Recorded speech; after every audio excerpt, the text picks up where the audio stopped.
All right. I hope everybody's having a good day. Welcome to Resume Reviews Workshop with Employers. We are very excited to have you.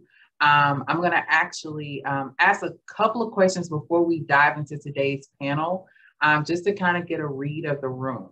So my first question to students who are on right now, can you please let me know if you have registered for the Career and Internship Expo that is on Friday? You can drop a yes or no in the chat, just so I can get an idea. If we have some folks, I'm seeing a lot of yeses. That makes me very, very happy. I see some no's too. We can change that. Okay, awesome. I'm seeing a few no's. Okay, cool. So that was the first question. Second question, have you actually registered for employer sessions for the fair? Give me a yes or no. Okay, good.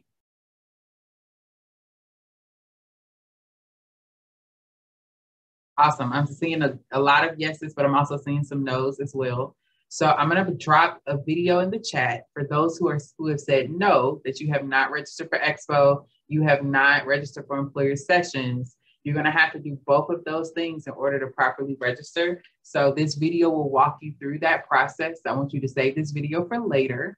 And I want you to make sure that you please watch that in order to properly register. Dropping it in the chat now. Awesome. To my employers who are on the panel, if you could change your name, so make sure it's your name, but also hyphenate it with your company name, so students know who is on the panel, so you can just rename yourself. And I'm actually going to have you introduce yourselves in a few moments. I'm actually going to start with who I see first. So Karen, if you would like to introduce yourself to students today for the session. Hi, well, I'm Karen George, and I'm with the Federal Reserve Bank of Atlanta.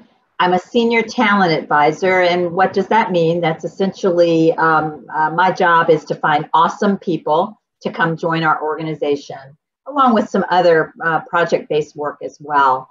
I have been with the bank for quite some time in a couple of different capacities. I came as an employee.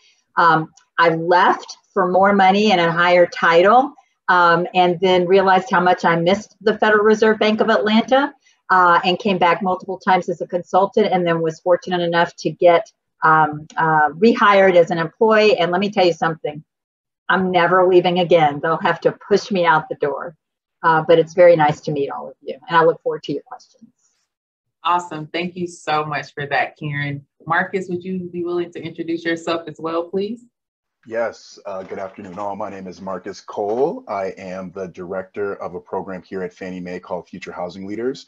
And I've been at Fannie Mae for 11 years, have a background in urban planning and community development, and really enjoy housing finance.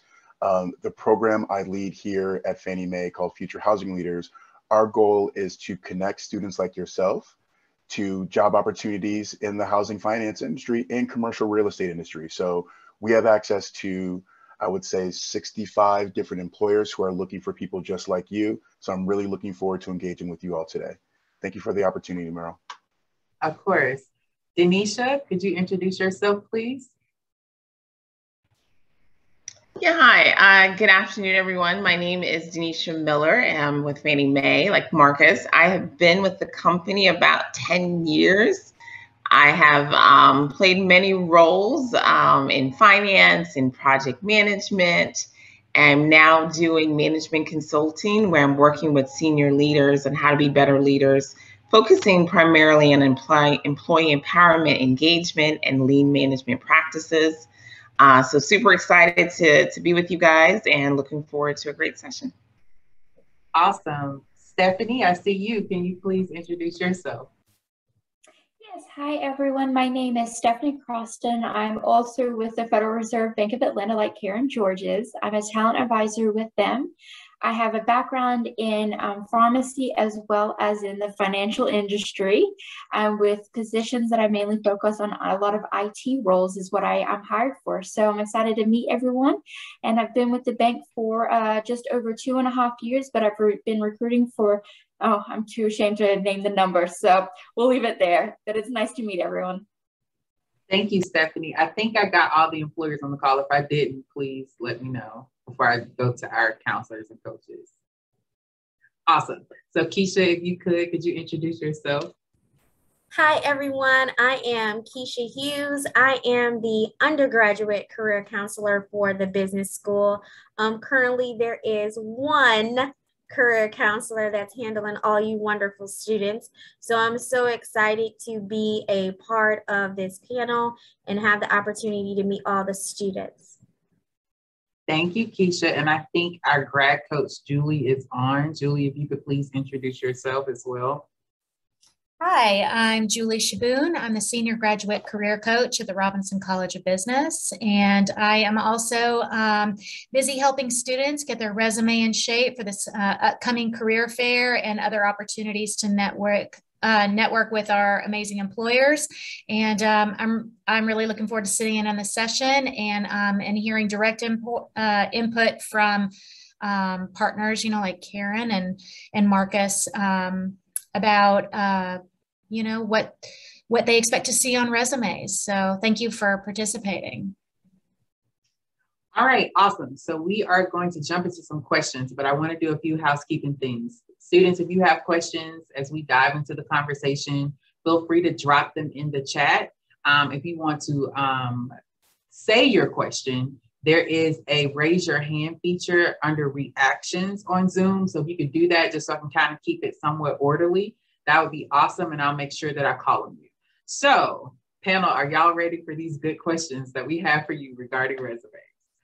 The first question that we have is, how should I structure my resume if I have limited experience? I don't know who wants to grab that first, or do y'all want me to call on somebody? Karen looks like she's kind of ready. So perfect, she raised her hand. So if you could answer that question. The question again is, how should I structure my resume if I have limited experience? So as undergraduates and graduate students, of course, you're going to have limited experience. And as we're looking at your resumes, we are certainly aware of that. But you may have more experience than you think. So the first thing I would suggest if you're just graduating is, of course, including your major. And it's very helpful to include your courses, some of your major courses, as well as the technologies that you have familiarity with. Because I'm in charge of the internship program this year.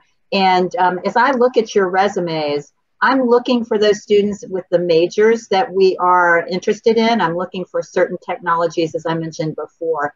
But also keep in mind that you can, and please list any of the part-time jobs or full-time jobs that you've had, even since high school, as well as your internships, if you've happened to be fortunate enough to have had them already. So I would really structure it with, again, at the top of your resume, or opening your resume with your coursework, your major, your coursework, the year you're graduating. GPA is helpful. As I think there was a question that we were forewarned of regarding, should I include my GPA? If it's a good GPA, I would include it. There are certain internships, and I know we have a threshold as well that require a certain GPA in order to be qualified for an internship. And then I would go into your work experience as well as your leadership experience. That's so important.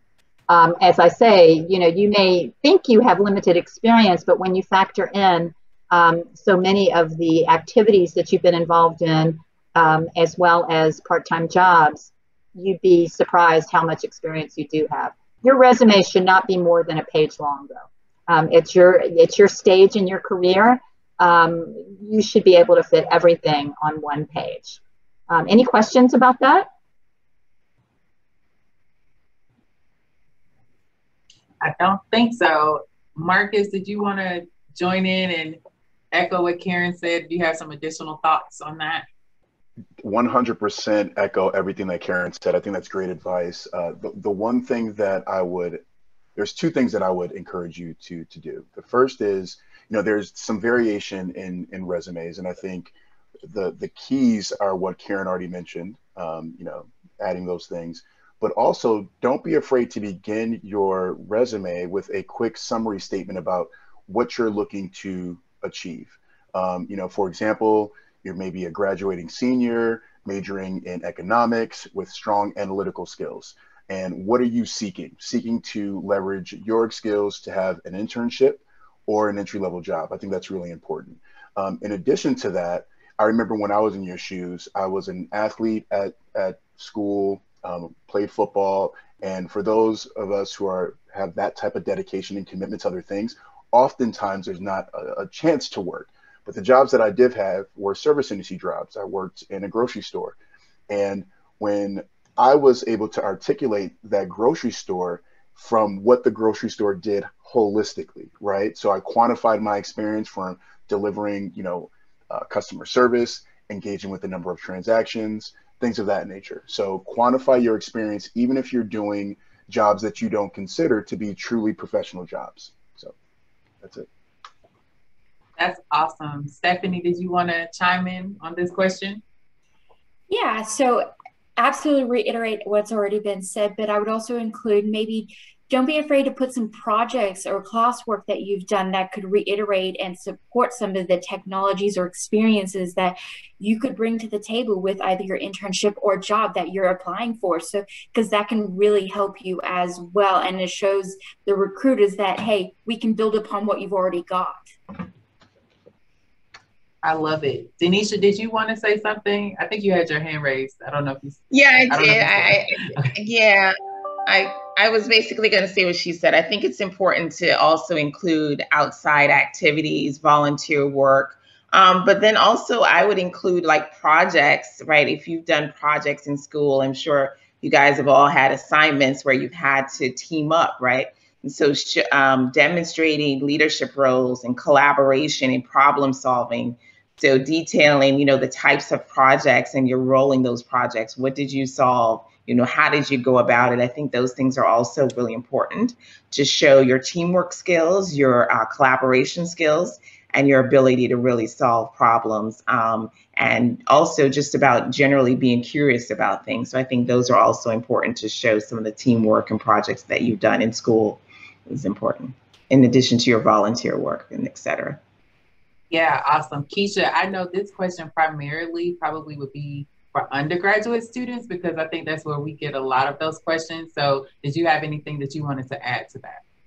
I wish I did. They covered it all. 100% agree. I'm a former recruiter, so I got your back. So everything they said was correct. You guys will hear it again from me. Yes, ditto across the board. Across the board. Perfect. Karen, did you have something else you wanted to add? Yes, I'm noticing a question in the chat from Logan regarding someone that does have a lot of experience that's looking to narrow down their resume, how to select what to include. Do you want me to go into give some suggestions now on that, or should we table that question? No, let's go right into it. I think that's the perfect segue, especially because we have grad students that are on who do have more experience. So how do they kind of shrink their resumes down just a little bit? So that's perfect. Yeah. So what I was going to say to that is, and I thought about the responses and how most of our responses were geared more towards undergrads, but you grad students often enter programs as seasoned professionals, and we understand that. I've helped a lot of seasoned professionals with their resumes. One of the things that that I think is a sort of a pitfall that we fall into is we try to include everything under each job and bullet.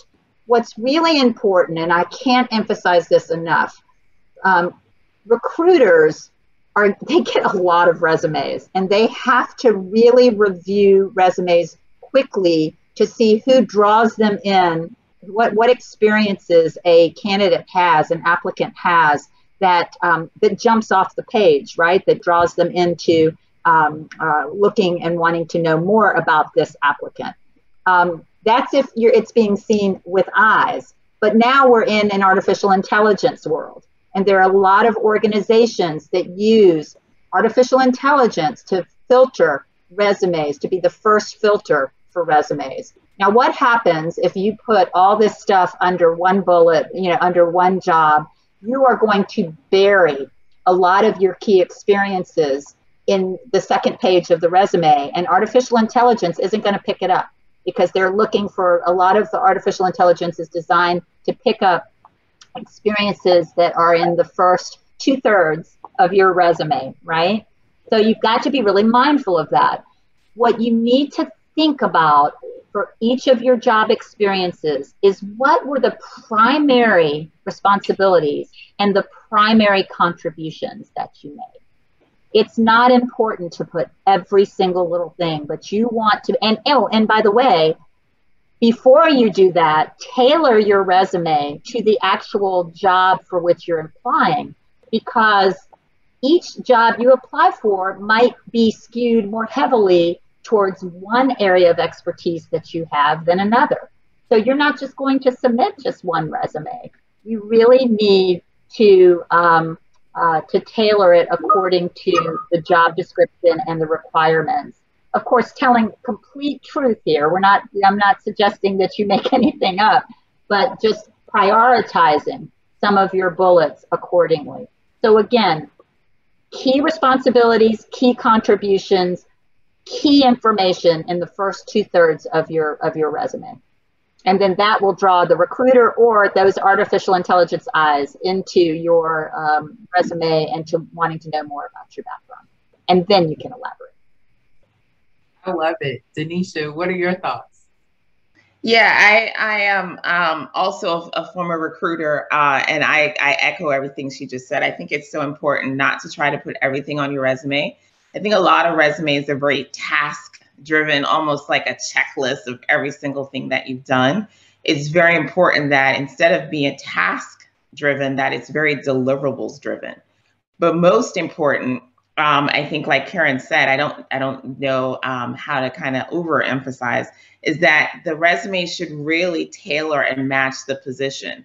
And so that may mean that you're going to have multiple versions of the resume, because like Karen said, it's AI that's scanning this. And even if it is an individual, they are spending 10 seconds or less on your resume, right? So they're not going to read a 2-page resume. They're going to scan it. And so it's very important that the buzzwords and the titles and the things that they're looking for in that job description are represented on that resume on the first page. So if that means you have to change it from chronological to functional for that role, then you need to do that. So don't be afraid to have multiple versions, and don't be afraid to really be very hyper-focused on what the job description says, and make sure that your resume is representative of that.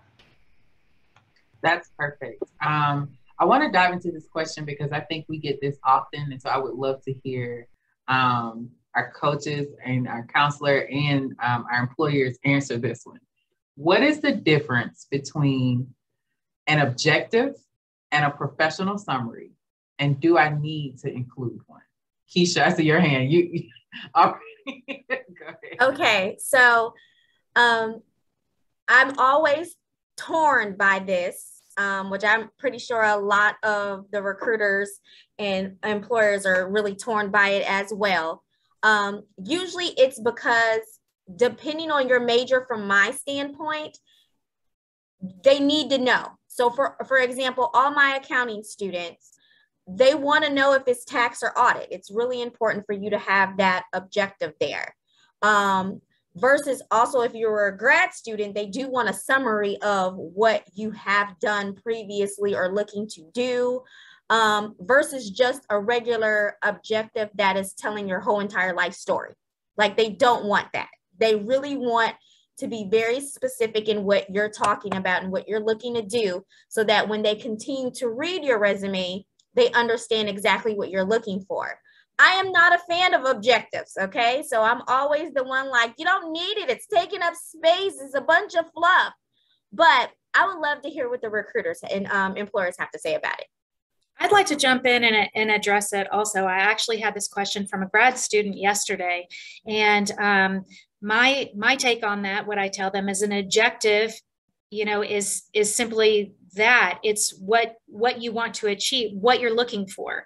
I think objectives do have a place, particularly when there's not a cover letter, because if it doesn't make the reader guess what type of role you're looking for. It tells the reader, and it provides context for them as they review the resume. Oh, they're looking for this type of role. And so then they'll know what to look for on the resume rather than have to guess. So for that purpose, I like it. I still suggest that students use it to plug their most relevant skills in the top third of their resume, which I call their most valuable real estate, that top third of the resume. Everything that it's kind of like their elevator pitch, you know, that's the most important, most relevant information, as Denisha, I think, said, you know, don't make a recruiter, you know, don't bury your most important skills and your most valuable experience on the second page of your resume, because they're just not going to get there. You have to come out of the gate with it. That's why I like professional summaries, but not in a paragraph format. I suggest that students put it in bullets. And if they're short bullets, put it in 2 columns of bullets, spread it across the page, but just make it really easy to see immediately, as quickly as possible, for the recruiter that you meet all the qualifications and exceed some where, you know, as it pertains to the job, in that professional summary or skills summary or career highlights. I don't think it's as important what you call it, but for me, that's what the difference between an objective and objective is what you want. A professional summary or skills summary is what you bring to the role. And I think there's room for both, as long as you keep them both succinct and short and sweet.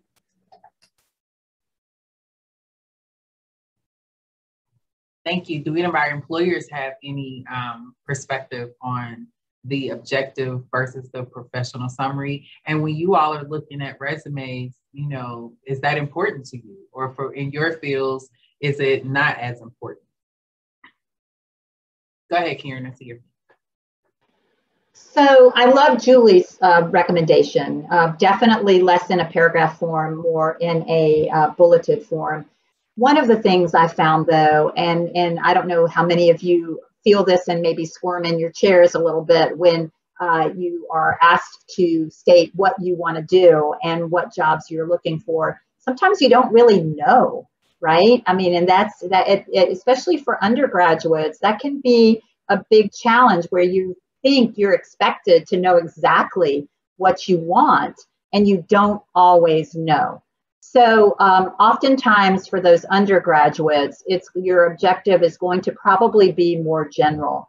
I honestly don't use the objectives and the summaries that much. I'm more interested. I figure if you applied to my internship, that you are interested in it for, you know, a variety of reasons that relate back to your major coursework and some of the ideas of what you would like to do. But oftentimes I talk to interns about internship opportunities that they never even thought of. So you can keep that general at that stage. For the graduate students, you're further along, depending on the amount of experience you've had and how you're channeling your career moving forward, leveraging that experience that you've had and now this new education that you're incorporating into your career trajectory. It can definitely be more specific, and that's helpful. That's awesome advice. Stephanie, what are your thoughts? I think it honestly depends on the position that you're applying for. Because I think objective versus professional summary, I think it can vary based on what you're looking for. For more of those creative positions that maybe require writing and you having to communicate, I think a professional summary may be more beneficial for you, especially if you're not going to do a cover letter. But for objective, that's going to be more, to Karen's point, kind of more broad, if you want to say, for those that may not know what you're looking for, but you want to be pointed saying, I want this job. Because I really liked what Julie was saying, the difference between objective and a professional summary. Me personally, when I'm looking at resumes, I don't look at the professional summary. I don't look at the objective, because I want the meat. I want the meat of the resume to find out what you've got, what you've done, so that way I can see if that matches with what I'm looking for. Thank you, Stephanie. I want to pause here to see if students have any questions that they would like to verbally ask. If you would like to ask a question, if you could use the raise your hand feature just so I can see you. It's where the reactions are. So I just want to pause just to make sure if a student had a question they wanted to ask. If not, I'm going to hop in the chat just to see. Okay, perfect. So one of the questions, it was very specific, but I think I can make it a little bit more general. For students who, let's say they have experience in all of this, but they've come to school for something totally different. They were really a little confused about how they need to properly structure their resume because the field that they're in or they're trying to get into, they don't really have any experience in, but they have all this experience over here, but they're trying to make a pivot. What would you say to a student who is doing that and how that resume should look and how do they need to structure that? I don't know who wants to go first. Marcus, yeah, go for it. Yeah, this is a great question. This isn't like a straightforward question, but here's my take, right? I think this is something that, as we're engaging with young people through the Future Housing Leaders program, we're always talking about capabilities, right? And what I mean by capabilities are, what are those foundational skills that you develop that are cross-functional, cross-industry that you will always take with you? I think it's important here to really over-index on some of your leadership skills, right? Some of your general skills that apply to any corporate environment, right? And I think if you're in school and don't even have that corporate experience, what can you over-index on from your extracurriculars that can be a part of this role? You know, being a team player, being accountable, you know, following through, you know, things of that nature. So there's different ways that you can articulate those things, but the ability to really over-index on capabilities are really important, not only in your career where you are now, but as you evolve as well. You have a number of people in the panel that have done different things, right? And that they're more attractive because they've done different things. I mean, I've worked with Denisha very closely here during my 11 years at Fannie Mae, and she is a jack of all trades. And she has done a number of different things and will sell herself on that. So just use that experience, build capabilities, and then work with someone, you know, like Keisha or some of your coaches here to really hone in on how to articulate that in resume form. That's awesome. Denisha, he just sung your praises. What do you have to add to that? Oh, I think you're on mute. Sorry, I completely agree with Marcus. I'm definitely one that's very curious about things, and I get bored very easy. So I've had a number of careers and certifications and degrees and a lot of things. But I think that this may be, especially if you're changing careers, maybe when you may want to include an objective, right? I think that it is important to say that, hey, I know and own it, right? I know that I may not be the most experienced person, but here is why I'm still worth taking a look at this, you know, whether it's because you're curious and what you bring to the table. So what are those, like Marcus said, skills that are going to be transitional regardless of what career that you're in? So I think you own it. And I think this is where maybe having an objective or stating very clearly at the beginning of that resume or that cover letter as to why you're interested in this particular position, because you don't necessarily have that experience, but bringing forth the skills that are transferable that will also make you be considered. So things like collaboration, a general curiosity for things, being a problem solver, you know, being a great team player. These are things that are going to be transferable regardless of the industry that you're in. So I think it's important to over-index on those. But I think it's also perfectly fine to say up front that I know that, you know, I'm transitioning and this is why, and then also quickly follow that up. However, with this is why I'm still qualified and should still be considered. Yeah, that's awesome. I think, Keisha, I think we've seen students who are undergrads, but they're non-traditional students. And so they've been in the sector for a while. and they're coming back to school to kind of shift and pivot, what do you tell them? Pretty much the same thing. What we like to tell our students, especially with undergrad, is this is the great opportunity, like all the employers were speaking about. You know, my light goes out. Oh goodness, I'm in the dark. Was basically that you want to go ahead and make sure you look at that course experience. That's something that is really important for us.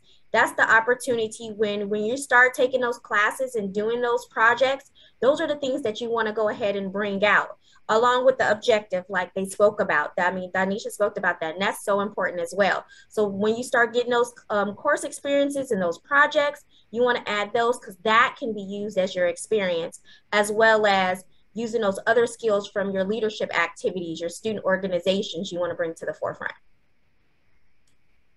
I love it. Karen, floor is yours.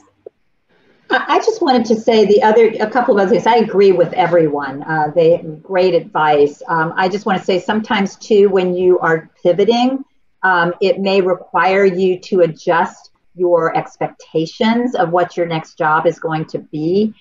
So in order to get your foot in the door in a particular area that you are now pivoting towards, you may have to take a step back.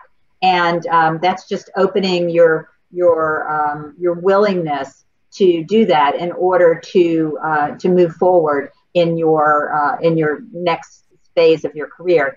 And I liken that if you are an athlete, you've probably experienced where if you're changing your technique in something, let's say you play tennis and you're learning a new grip, you may not, as you're learning that new grip, you may not win as many matches, right? Because you're still adjusting, but the trajectory forward to be a better tennis player and to reach those goals are inherent in your ability to make that transition. So adjust your expectations a little bit. Maybe you won't have to, but if you do, having the opportunity to enter into a new field or a new or an augmentation of what you were doing before may require you to take a step back. That's awesome. I want to pose this question that Michelle put in the chat. And she says, would those soft skills be considered fluff? How would you implement the skills on your resume other than having a skills section?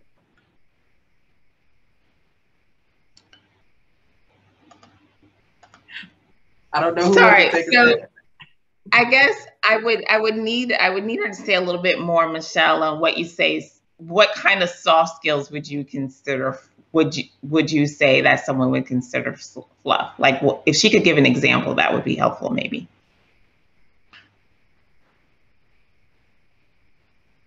While she does that, one thing I did want to follow up with what Karen said that I think was super important is that sometimes if you are transitioning, right, it may be that you may have to be a little bit humble on that next step, right? So that's super important. So how can you get that experience if you are transitioning or changing careers or pivoting, like she said? And some of that may be, maybe you sign up with like a nonprofit or you do some volunteer work or you do a free internship or something like that. But there are other ways to kind of get some of that experience, which you may have to humble yourself a little bit if it is a complete pivot. So just be open to different things. Like, I love the arts. I am not artistic at all. But in order to have some balance and to still feed that I need, right? So I have the analytical, technical, and at the end of the day, like, my brain is fried because I am sharing my knowledge as a consultant with people on how they can be better and how they can be better leaders. But I need an outlet. And so I volunteer at the Kennedy Center here in DC. And so I, go to ballets and operas and things that I didn't grow up going to, but it's another way for me to feed my soul. And so how else can you kind of bring that curiosity and potentially, get additional experience? And it may be, volunteering your skills with, something like a nonprofit. That's awesome. I think Michelle put in the chat, she said, so like problem solving and team player can be overused on resumes. So do recruiters still view those as helpful or soft skills? So problem solving is not a soft skill. Like, not everyone can be a problem solver. And so I think this is, again, very important on how you use it, right? So you can't just list it as a bullet and say problem solving, right? And so this is where you need to be specific about how you use that, right? Exactly what did you do? How did you solve a problem, right? What was the problem? What was your contribution? What was the outcome? So yes, you can't just say, I'm a problem solver. You would need to show how you solved that problem or what was that problem. So whether that is in the cover letter, because again, you're changing careers and you want to show how you've demonstrated being a problem solver and how that may, how that may help you in this new role. But it is important that you kind of flush that out a little bit. You can't just say that you're a problem solver. So that's a great point, Michelle. Go ahead, Julie. To piggyback on what Denisha just said, I encourage students to do that also. Show, don't just tell. Rather than say, I have great communication skills, which everybody puts on their resume, show that you have great communication skills by talking about presentations that you have given in front of people, like particularly technical presentations that you've given to a mixed group of people, some of whom do not have high level technical skills. The ability to translate technical information for lay people is a really marketable skill. And there's a lot of good data out there about the skills that employers value most, especially like soft skills. That information is available through NACE in their career readiness skills list, and also other really reliable sources whose sole function is to do research onto this type of stuff. And I would love to hear from the recruiters too about what you consider the most important soft skills. The stuff that I've read, it talks a lot about adaptability and coping with change, because that is kind of a foundation for the ability to learn new information. And I've had other recruiters say to me, it's not so much what you know today, because that'll be irrelevant maybe in 2 or 3 years, given the pace of change, particularly in technology, but what you're capable of learning, and can you adapt? Do you have a learning mindset? Are you going to be open to that? What do you agree? What do you think about that? And how could students talk about their willingness to adapt and learn new things? I think Julie brings up a really good point. What are some of, I think she mentioned 2, are there any other soft skills that you're looking for, when you're looking at students? Karen, go ahead, sure. Oh, you're on mute. I'm going to get a t-shirt that says, I can't hear you, for all of us to wear, right? So integrity is a huge one, right? I mean, and that's a hard thing to market on a resume.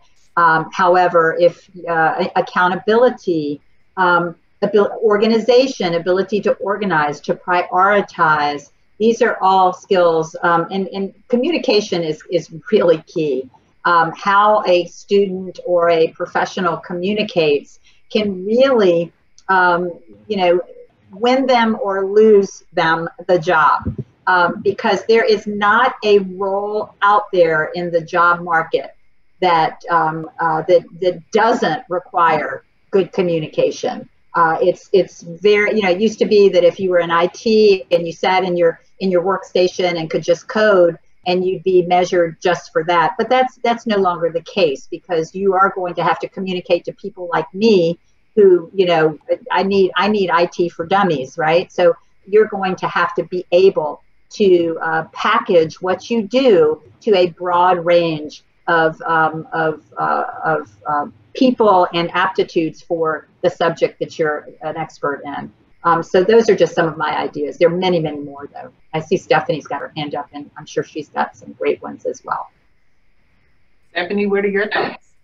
Yeah, I would definitely reiterate what everyone said, and especially in the chat as well, but I would also say self-driven.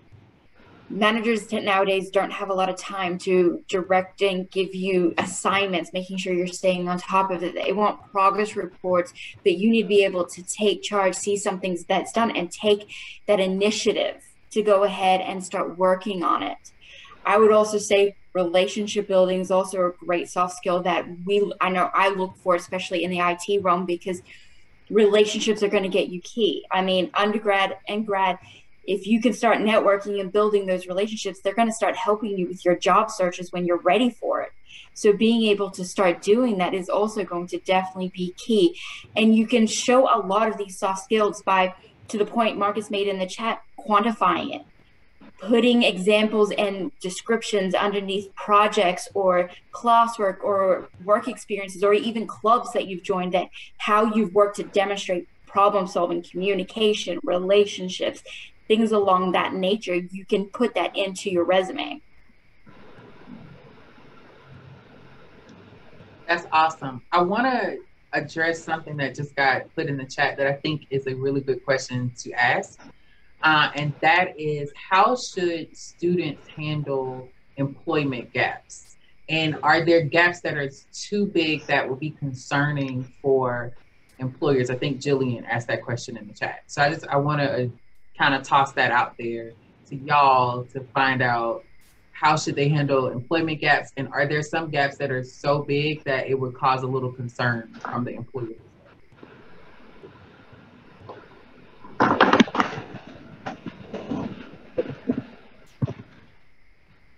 Anybody want to take a stab at that one? So, go ahead. Oh, go ahead, Tanisha. No, I was going to say, so I'm not a current recruiter, but again, that was one of my lives that I've lived. And so now in my current role, I do management consulting, but one of my side jobs is I'm also the vice president of the Women's Employee Resource Group. And as you know, statistically speaking, employment gaps tend to affect women more than men because of, childbearing years and things like that. And so one of the ways that I think, again, to kind of resolve that. So first of all, employment gaps these days is not as important as it has been in the past, right? So I think that kind of stigma around having employment gaps is not as big as it used to be. So I don't think it's like this huge thing that you need to be overly stressed about. The second thing is that, again, this is when kind of redoing your resume, maybe in more of a core skill set or functional, is going to be more important, right? So it's not so much about, yes, right?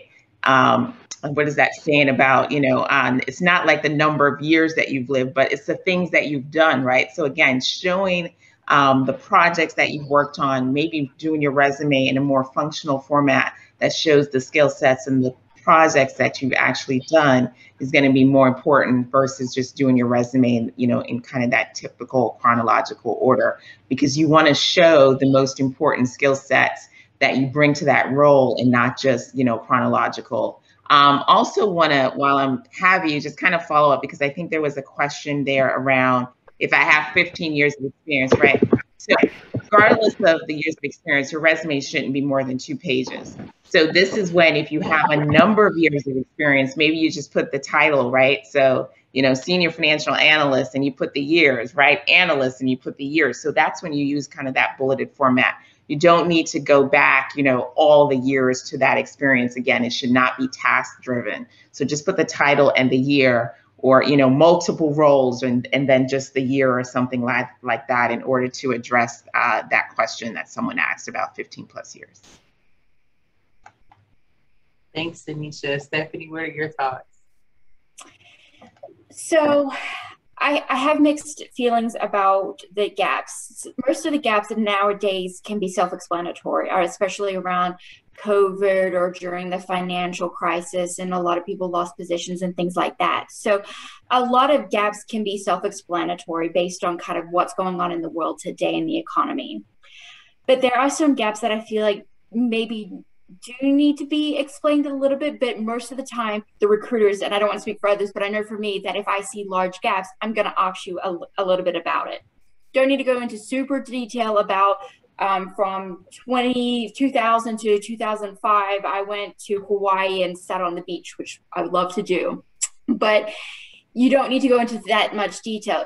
I would just put a brief extent saying, was unemployed due to personal reasons or something along those lines to kind of give an indicator of why that gap. But again, don't go into too much detail because we will ask you about it, because we want to know kind of the story behind your resume. For me, your resume should tell a story. I want to understand why you've made the changes with positions and movements from different companies, to understand kind of exactly where you started your journey and where you're hoping to go eventually. So that way we can have that conversation about your long-term goals. Where do you want to eventually go in 10 years? So to go based off of that question in the chat about 15 years of work experience, yes, I would say, I've been with, say, Georgia State for 15 years, but you don't need to break it down that I've been in this specific position for 5 years, this position for 2 years, or anything like that. But it shows that you've got longevity with a big company. But again, don't break it down to be so fanatical that you've got specific dates assigned to different roles. I just want to be able to see the story that you've been with a company for a long time and that you've grown, you've advanced, and you want to develop yourself. Karen, I think you have your hand up. Yeah, I want to, first of all, agree with Stephanie, but I want to address how to structure your resume if you have longevity around with a company, but don't want to get into this itemization of everything that goes back the last, for some of you, 15 years, for you undergraduates, not so much that case. What's great to see is longevity, right? So if you're with the Federal Reserve Bank of Atlanta for 15 years, you can put that at the top. Federal Reserve Bank of Atlanta, joined 2006 to present, but then you can go and maybe cite your last 2 jobs at the Federal Reserve Bank of Atlanta. So that's number one. I just wanted to point that out, because if you go and you start fragmenting your resume to those specific jobs, a recruiter may not catch that they've all been with the same company. And it looks like you might have job hopped instead of having this solid body of work.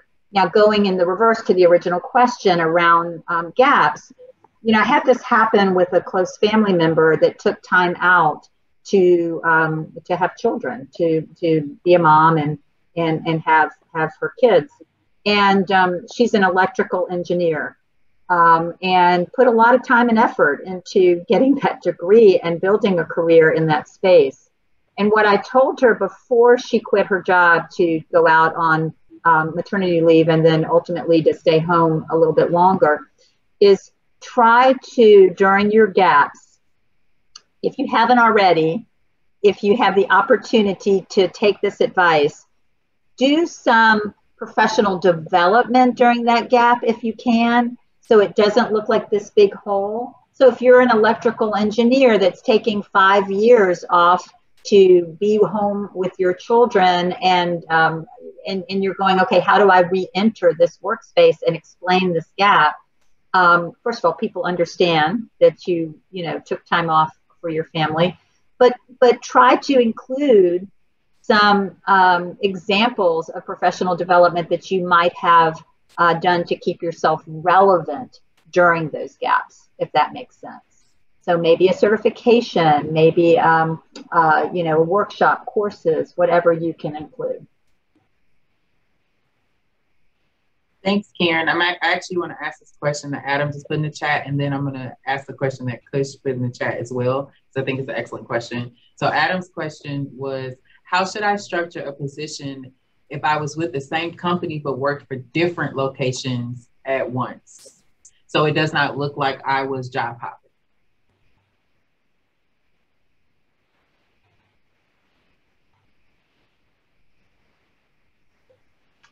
I'll take a stab. So Adam, I think this is a good question, but it's really, I think the answer is aligned to what both Denisha and Karen have shared, right? It's different locations. If it's global, I mean, that's one thing. If it's in the States, that's another thing. But it really is about the company that you're working for and then the relevant jobs and functions that you were doing versus the locations, right? So, the example used here before was like, if you're at a place, for example, my resume, I've been at Fannie Mae for 11 years. I've done what feels like 7 or 8 different jobs over the last 11 years. I mean, and in certain different locations, we've had projects in, California, Atlanta, so forth and so on. So it's really about the experience that you want to convey and the experience that the employer finds valuable, so valuable enough that they want to invite you in for an interview and offer you a job. Location really doesn't matter, in my opinion.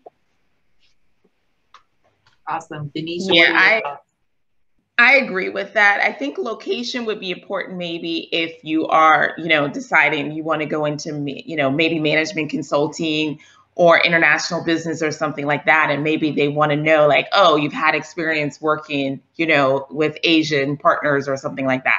Then that may be relevant in that particular instance. But I agree with Marcus. I've been at Fannie Mae. I've had many jobs. And so my resume will say Fannie Mae, 2000 to 2011 or whatever that is. And then but that's not the focus. It's just to show that I've been there this time. But then it gets in the detail of, okay, what does that journey look like? So that, like Karen said, you can see that I've been in the company for this many years, but that doesn't tell the story. It shows that I've grown because I started out doing financial analysis, but now I am a, consultant advisor, and you can see that growth based on the actual roles. And again, it's not task driven. It's very deliverables based about what I did with this, right? So I advised senior leadership on, $20 million projects that had an ROI of X. So you can see that growth that Denise has had over those 10 years at Fannie Mae. It's not just senior financial analyst, right? Budget analyst, right? So it's very focused on what was my key kind of focus in those roles. So you do see that journey. Awesome. Thank you, Denisha. Stephanie, I think you had your hand up. Yeah, so I just saw the amendment that Adam made that the stores had different names. So what you could do is put like the holding company as, to Karen's example, the Federal Reserve Bank, you got 15 years. So you could put the holding company up at the top, and then underneath the different positions you held, you could put the store names, so that way it will correspond. So if you ever get an offer, what's on your resume matches what's in the background check. So that way you've got yourself covered where you got the holding company, but then the store is underneath it with the positions that you held. That's excellent advice. I'm going to let this be the last question, and then we're going to wrap up, and then I'm going to ask the panelists to give your final thoughts that you'd like to leave the students after this question. We do have a pretty big international student population, so I think this is a really important question to ask you all. Kush says, should you add if you are eligible to work in the U.S. on a resume? Just what are your thoughts around it? Go ahead. This is a delicate one, I know, especially in the times that we've had, but me personally, I do think it's important because there are some companies that are not able to offer potential sponsorships for a variety of reasons. So they may, not be able to work with otherwise qualified candidates because they're not able to offer that. So I think it's okay to put that on there. I don't think that it's necessarily a taboo.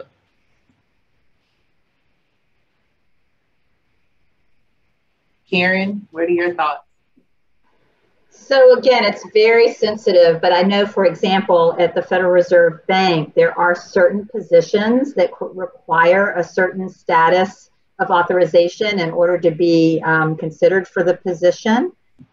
We do ask during our if you're a citizen of the United States, and if not, we then want to know what status is, can make a determination about how to move you forward for whatever career opportunities we might have. So I would say that it is required. It would not preclude us from actually looking at your resume. If you don't put it on there, we're still going to look at your resume, and if we see interesting experience, we're going to call you and find out more during our phone screen about your work authorization status.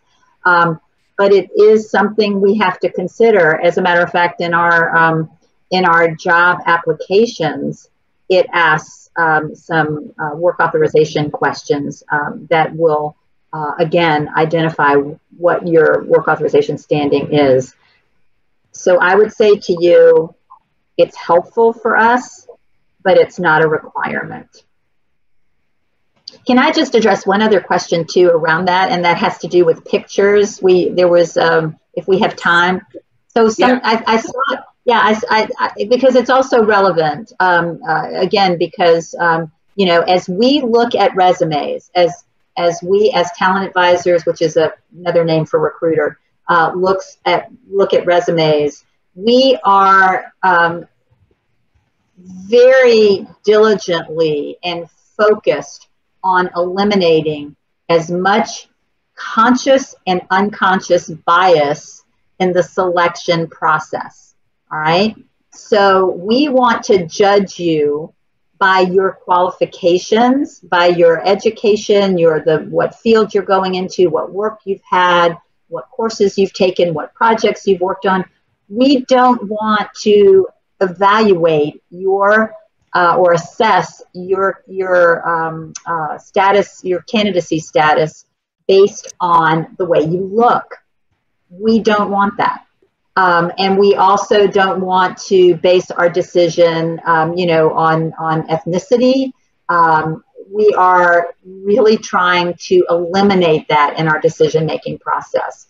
So while I do receive resumes with some lovely photographs, I have to be honest with you, I take those photographs off before I send a candidate that I think is worthy to a hiring manager, because I don't want, you know, race, gender to have anything to do with whether or not you are considered for a role.